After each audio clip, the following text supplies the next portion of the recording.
না সরি বলছি, তুমি শুনতে পাইছো না? ওকে ফাইন, রাখ।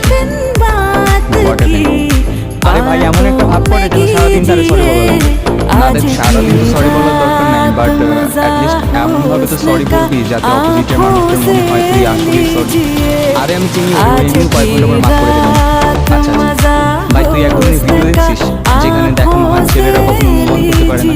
হ্যাঁ হ্যাঁ দেখছি। এই ভিডিওগুলো সবসময় দেখি ছেলেরা নির্দেশ করে না। হ্যাঁ কেন রে? কারণ ভাই মেয়েদের আর ছেলেদের ভালোবাসার স্টাইল একদমই আলাদা। মেয়েরা যখন যদি মন থেকে ভালোবাসবে তখন তারা ছোট থেকে বড় সব ভুল মাফ করে দেবে।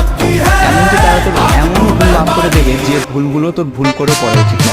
কিন্তু তুই যখন থেকে তার এই মাফ করে দেওয়ার অভ্যাসটাকে টেকিং ফর গ্রান্টেড নেওয়া শুরু করবি, ঠিক তখন থেকেই তোর প্রতি তার ভালোবাসা ধীরে ধীরে কমতে থাকবে এবং এক সময় সেটা পুরোপুরি শেষ হয়ে যাবে।